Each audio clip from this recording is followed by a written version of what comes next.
Synesthesia, or synesthesia, one of the strangest phenomenons to be out there. Do you have it?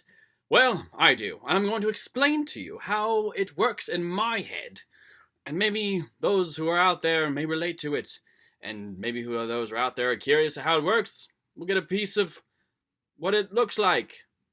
It's really weird, but here we go. Review of what the letters look like in my head. It's a little bit more related to the sound of them, but the consonants definitely are like what they look like. And so, it's more about the vowels that they have the more vibrant colors, and the consonants have different shades of light and dark. It's not black and white, it's light and dark. Same thing if you can see this O here, it's not black, it's dark. So the difference, I guess a good example would be a black room or a black wall versus a dark room. A dark room has depth, while a black wall is just a wall. It's I don't know how to explain it. You don't feel the depth. It's just a thing in front of your face. So, anyways, O is dark, and so yeah, A is red, E is green.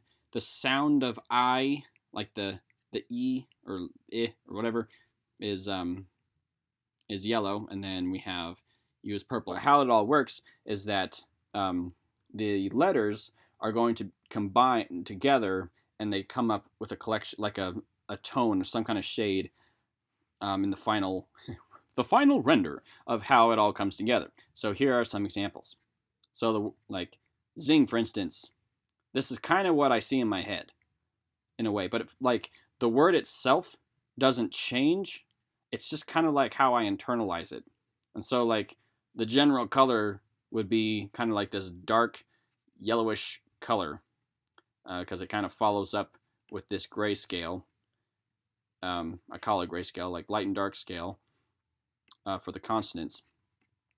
And then deary, for instance, or dury or whatever, it's going to look like this in my head, this green. But like it also is shaped by how this consonant is, and for some reason this portion of the alphabet is just lighter for me. The second half is, or not really a half, but second portion is darker in my head. I don't know why, but based on that first letter and the vowels and how they come together, formulate this final color in my head. Auburn, which I think is kind of funny that the word auburn is actually kind of close to the color auburn. I don't know if that's exactly it, but it's something like that. House, which is kind of why I say that this is like, it's more about the sound rather than the actual letters themselves. Because here there's an E, but in my head it doesn't affect the color. It's more like the first four letters, and this is what I'll see is kind of a darker color. Like Taylor, Tyler, school, Eric. I hate my names. I mean, like, okay, it's fine, but it's this nasty color in my head. But it's kind of interesting whenever people talk about, or I share with people, like a Tyler with an OR versus an ER. I'm like, because I know this guy named Tyler with an OR, and I know another Tyler with an ER, and I'm like, it's the O in your name, it's the E in your name that makes it a light name, a dark name, and they just look at me funny. I'm like, sorry, and yeah, they just kind of brush it off. And then Kelly, that's my cousin's name, so that's what I see in my mind when I hear her name. And so it's actually kind of interesting, like with names, they tie together also with their complexion in a way. So a lot of Taylors I find that have a little bit more of a darker complexion, and even if they are paler skinned, they still harbor certain kind of darker tones in their physique. I don't know, their skin or something. It's just kind of weird. And then Tylers, I always kind of notice the greener tones in their skin. I don't know, just kind of a weird thing. It's accurate most of the time. I don't know if anyone else has that, but that's how like a name bonds to a person to me. And then I'm trying to get to a point where I can actually guess the name based off of like the skin complexion.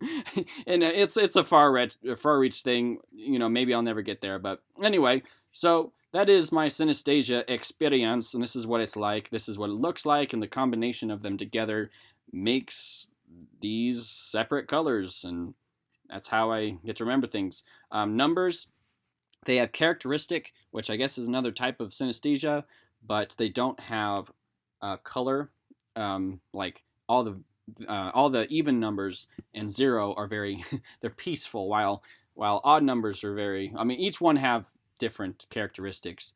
I'm just going over them briefly, but it's just odd numbers are always kind of like destructive in my head.